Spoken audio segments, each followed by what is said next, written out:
Hello guys, welcome to Cafero at Simplify. Today we are diving right in business communication skills, and we have some questions here which I've got from the previous past questions. First one says examine any five barriers to listening arising from prejudice and bias towards a speaker. Five barriers to listening arising from prejudice and bias towards a speaker. First of all, we have to understand what is prejudice. Prejudice is having a preconceived idea. Go to meeting, convention, and you are to listen to a person speaking, but you already have your ideas about that person. So, what are the barriers to listening arising from such? So, one of them is stereotyping. Listeners may form assumptions about the speaker based on their background, accent, appearance, leading leading to lack of openness and engagement with the message. So by if you if you already have those preconceived ideas, you lack openness and engagement with the message, or what they'll be saying will bypass your ears. Then we have cultural prejudice as a barrier. The first one was stereotyping. Then cultural prejudice. A listener might have biases against the speaker's culture or language, which can prevent them from appreciating the speaker's perspective, creating a communication gap. So that is one of the barrier, cultural prejudice. Then personal bias. Listeners may allow their personal feelings or previous experience with the speaker to interfere, resulting in selective listening where they can only hear what they expect. Probably you've met that person and this isn't your first occasion, and yeah, you didn't like the way you interacted last time, so you come with the same feelings to the second meeting. You will end up missing a lot or picking what you only think. The other one is status or authority bias. Yeah, if listeners perceive the speaker as less authoritative, credible due to their social status or position, they may dismiss their points without considering their merits. You know this very well that probably the person is not well off in speaking to people who drive, yeah, for him he puts every day. They'll take the points, but you know, they'll just speak here and there. That could be a barrier as well. Then emotional resistance. When listeners strongly disagree with the speaker's viewpoint or are emotionally triggered by the subject matter, they become defensive and stop listening attentively. It is emotional resistance. Explain in five ways through which you would ensure active listening in the situation above. How can we change that and we make sure that we are attentive, we make sure that we pick points. So the first one is keeping an open mind, being willing to listen without letting preconceived notions or judgments about the speaker affect the interpretation of their message. So let's keep an open mind whenever somebody is speaking, yeah, so that you don't have that preconceived ideas. Otherwise, they will deter us, or they can deter somebody from listening. The other one is paraphrasing and clarifying, repeating what the speaker says in your own words or asking for clarification when needed to ensure understanding. Yeah, probably that's important. It's important that when we go for meetings, you note down something. Yeah, you phrase it in the way you've understood. Yeah, this will make sure that you're on track, you keep listening, and that is what the question wants, how you ensure active listening. Then maintaining eye contact. Establishing eye contact with the speaker can demonstrate attention and interest in what they are saying, thus encouraging active listening. You can imagine over a situation when the speaker is in front, but for you are looking at the back. I really doubt if that can be active listening. It means it's important that when people speak, we maintain eye contact. Then minimizing distractions, actively removing internal and external distractions, such as putting our electronic devices, focusing solely on the speaker, can help maintain attention. We have seen this in so many times when the lecturer is in class. Yeah, if you are on your phone, you really pay less attention than somebody who's focused, who has put out all the gadgets, all the photos and anything, pens, pay maximum attention. Providing feedback, nodding, giving verbal affirmations like I understand, that is it, that's interesting, and asking follow-up questions shows that we are really engaged and processing the information. Those are the ways we can actively listen, keep an open mind, paraphrasing and clarifying or seeking for clarity, maintaining the eye contact, minimizing distractions, providing feedback. Then we have this was a question. It was saying write a two-page speech for a youth conference on the theme stopping acts of violence in relationships, lessons for the youth in Uganda.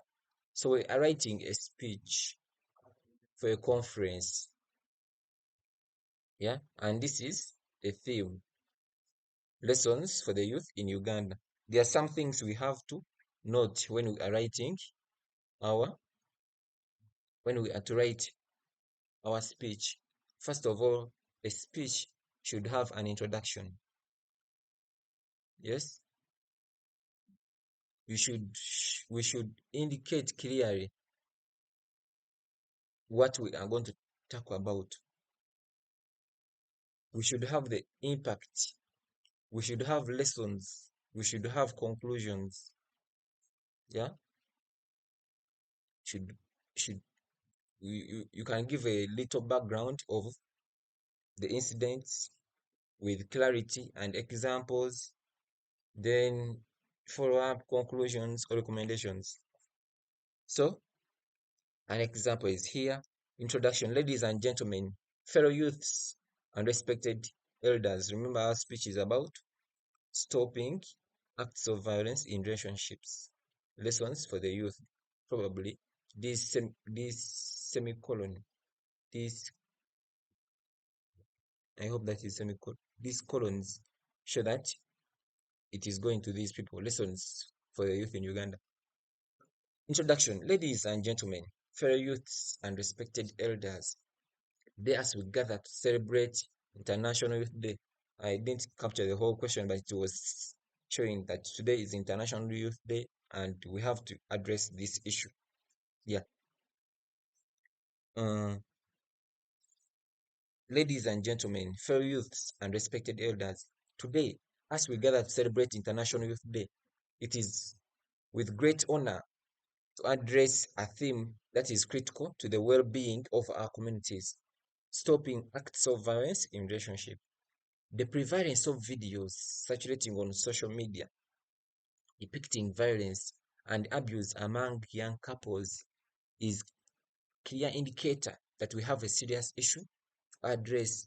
It is time for us, the youth of Uganda, to take a stand against this behavior and build healthier, more respectful relationships. Understanding relationship violence, we will explain what we are talking about. That is the background and introduction. What are we talking about? To explain it. Understanding relation violences. To what scope, to what depth does it go? That's what we are implying. Relationship violence is not limited to physical harm. No, it encompasses emotional, psychological, and verbal abuse as well.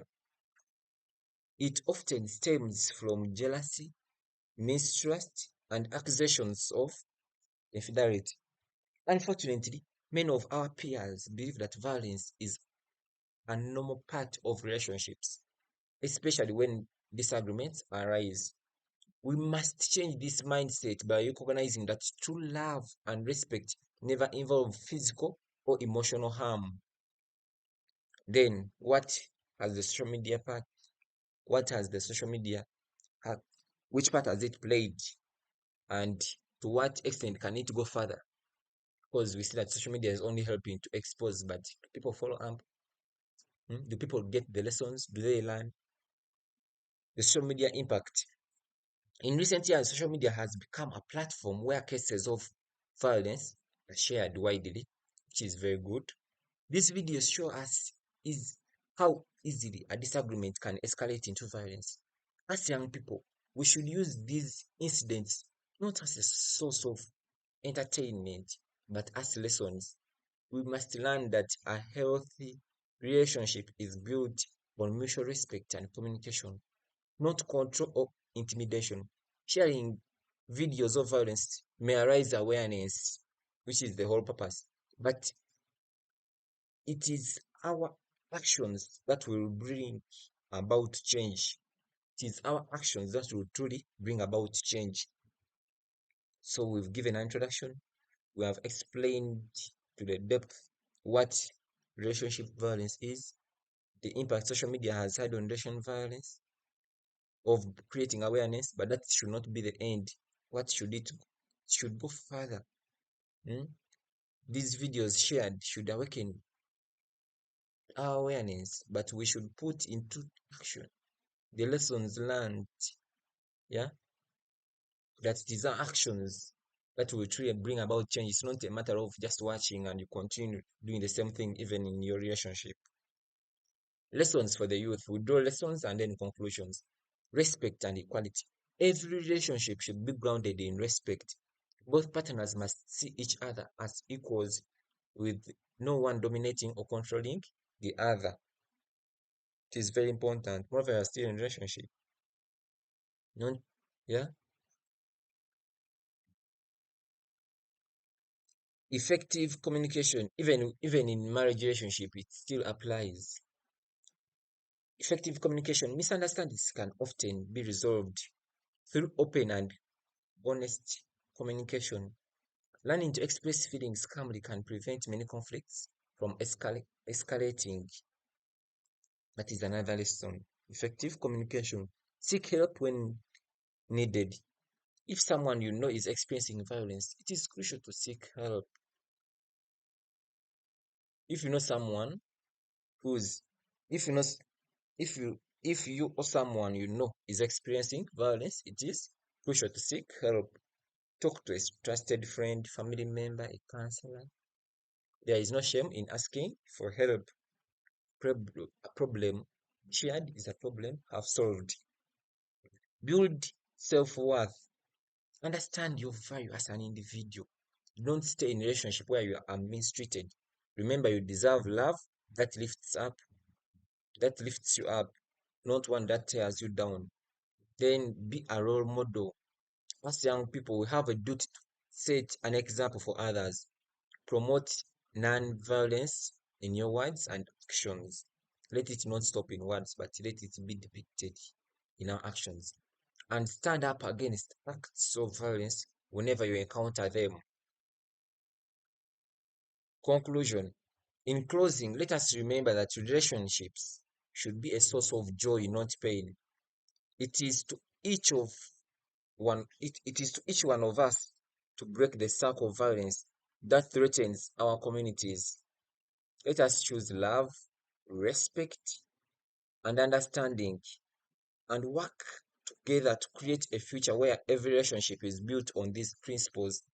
The youth, the youth of Uganda have the power to change the narrative, and it starts with each one of us here today. Thank you for your attention, and may we all strive for a safer and more loving society. Thank you. That is the end of our report. I believe we have brought out all the aspects from the introduction. First of all, write your speech. We should have a title that it is speech for the youth conference on stopping acts of violence in relationships. The way it is most often, often the title is got from the question. Then give the introduction or background, understanding, explaining the concepts that we're going to talk about, then the lessons and conclusion. Here we have a report, a new report released today says that the prices of many petroleum products will be higher in the future. Now we are going to analyze this. We are going to analyze this report, and the question says, "What is wrong with the article?" That means we should read it diligently, yeah, and as we scrutinize where the errors, challenges could be in how do we get the answers for what is wrong with an article? We relate to what an article should look like. What are the elements that compose a good article? Yeah, the tight global markets and elevated crude oil prices are expected to sustain higher prices for petroleum products. The cost of imported petroleum is expected to remain high, especially during the fourth quarter of 2023, in response to the hurricanes that disrupted oil production inside the Gulf of Mexico during September. Increasing in heating fuel prices are likely to increase the bills paid by customers in all regions where demand for heating is greatest. Average residential space heating expenditures are expected to be 11% higher. Therefore, residen- therefore, residential space heating expenditures are expected to rise and are projected to increase for all fuel types compared to the last year. Demand is expected to be up by 1,037 barrels per day,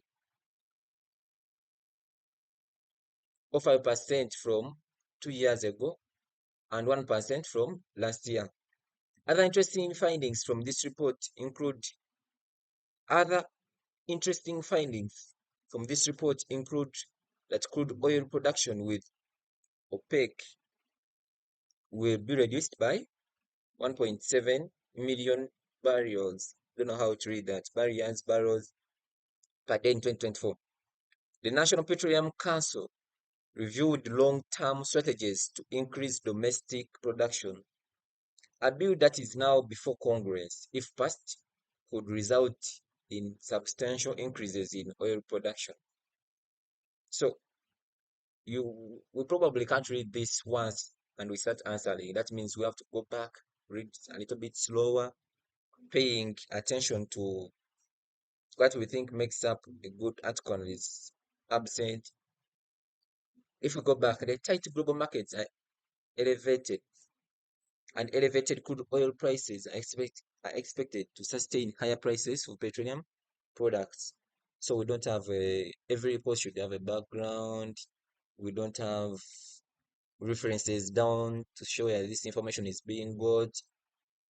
Yeah, no citations. Okay, the cost of imported petroleum is expected to remain high, especially during the fourth quarter of 20 in response to the hurricanes that disrupted oil production inside the Gulf of Mexico during September. Which September, yeah,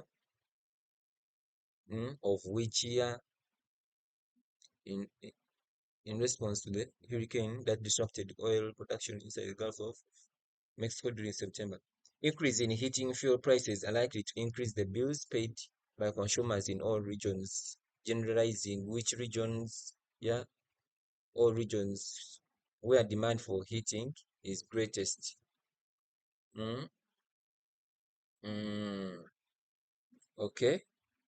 Average residential space heating expenditures are expected to be 11%. Which measures is he using? Take that from which source? How reliable is that information? Therefore, residential space heating expenditures are projected to increase for all fuel types compared to that of last year. What was that of last year? Demand is expected to be 1,037 barrels per day, or 5%, or 5% from 2 years ago, and 1% from last year. Here we're talking about expenditures, then demand, inconsistency, because literally here we are talking about fuel prices, then in response to the hurricanes that disrupted the oil, okay, here oil expenses, heating expenditures, yeah, average residential space heating expenditures for all fuels, okay, demand is expected to be this. Other interesting findings from where the National Petroleum Council revived long-term strategies of increased domestic production, a bill that is now before Congress. Okay, yeah,